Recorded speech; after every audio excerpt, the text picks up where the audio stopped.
you know, the biggest fear a director or performer has is that nobody will show up. This is great. I guess one of the pleasures of a director is when the people you choose to help you make the film turn out better than you really expected. And tonight, seeing the film, and we have the photographer here who is just superb. And I did 5 works with him. We did 4 films and 1 documentary. So obviously I liked what he did. And he was always challenged, and he met the challenge. The stuff that he did was always appropriate and beautiful. So let's welcome Adam Holender.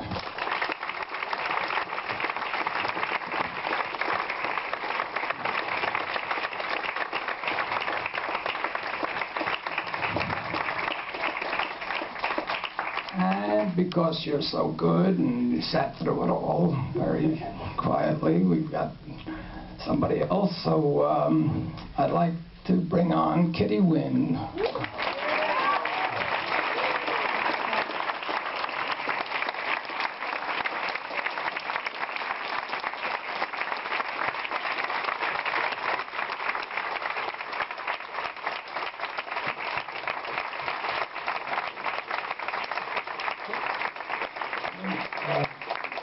If we sit down, will you see us? No, I think it's better if we stand. Okay.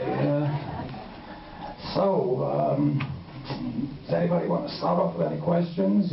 Oh, yes. Just for recording purposes, make sure to wait for the microphone. We're going to pass the microphone, okay? How much did it change in the film from the script that you had from Vivian and Herzog? Yeah, that's a question that's often asked, and every time I go back, because I don't remember in film to film, but every time I go back thinking that, well, I must have created that, I go back to the script, and they created that. The script really has the essence of what you see up here.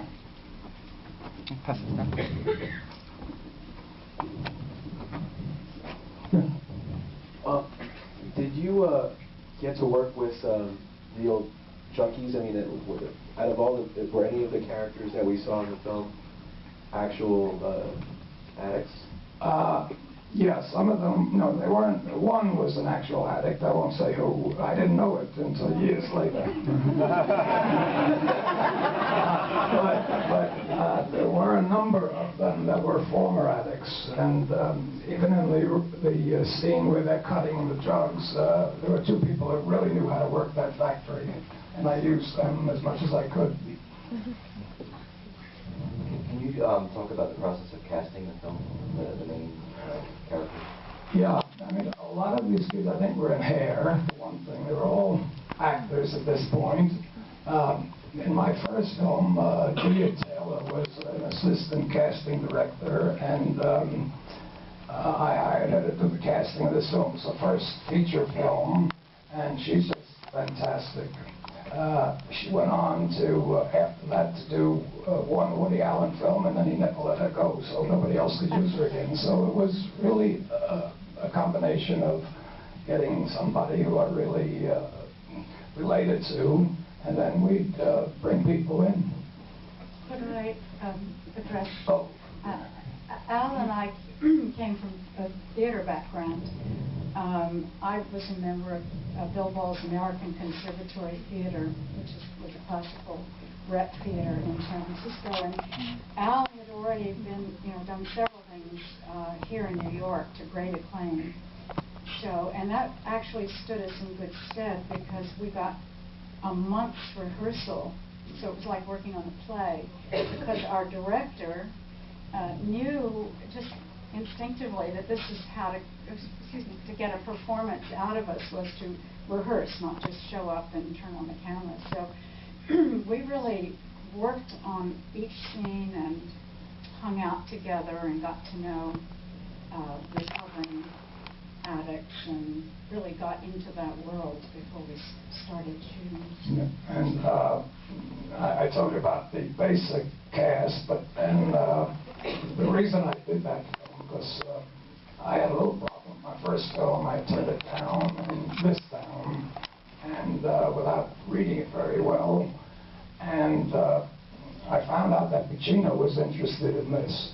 And that sort of changed my whole mind, because I had seen him on the stage years before, and I said, before I was ever in a film, I said, if ever I did a film, that's a guy I'd like to work with. So I went back to the producers, told them that I was pretty silly, and they agreed, and but they came on, and we went ahead and started to work on this. Then when they made a deal for the film, the studio didn't want Pacino. They said he was too old, and I said, they're crazy. And the producer, to his credit, said, well, let's go through the charade of casting, and then we'll say, no, Pacino's got to do it. That's how it happened with Al. Kitty was found by the producer in San Francisco in the repertory company, and he called me and said he thinks that, you know, he's found somebody that's fantastic. So we met in Los Angeles, and that was it. And when Kitty was on, the studio said, no, I think we want Mia Farrow. And I said, no, we don't want Mia Farrow. She just got a divorce from Frank Sinatra, and so we got Kitty Winn, fortunately. I think as more people see this performance, it'll go down as one of the great female roles of cinema. It really will. Can you talk about your rehearsal process and how you help to get your actors into the mindset before shots, and if you ever found yourself needing to convince them of doing something that they didn't want to do at the moment, and you were able to get them to do it?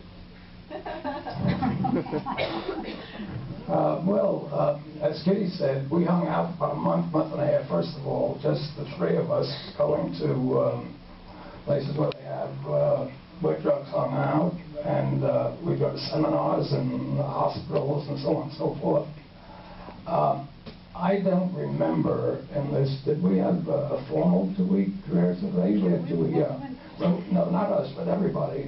No, not with everybody. No. So I usually have, you know, a couple of weeks that we just sit and read the script. And also we just read it before we get ready to shoot, and then we show Adam what we're doing, and then it's up to him. He might have some words about how he prepares after we do our rehearsal, after we start fighting or something like that. No? Can you tell us how Adam came on board? Yeah. And Adam could tell it too. Yeah, I think, did we meet at Undine? Adam, wake up. Actually, when Al Pacino was cast out of the film, they brought me to film. Did we meet at Undine in person? Yeah, okay. Roman Polanski introduced us because they went to school together, and we had formed a relationship before we did the film, and then when I finally had a film to do, I talked to Adam, and I really wanted somebody who could, who I knew we talked the same language. I was a photographer before. I knew if I talked to him about photography, he would know what I was talking about and get me that. Because I didn't want to spend too much time with him, because I was, I must say, frightened of the aspect of working with actors, because I've never worked with actors before. So I wanted to spend all my time with them. And he came on, and then I was forced to work on many films with him. But this was actually the second film we did together. Yeah. So by the time we started this one, we knew each other quite well. And the first one is quite different technique-wise and everything than this one. Each of the films had a different challenge, and he came through with each one.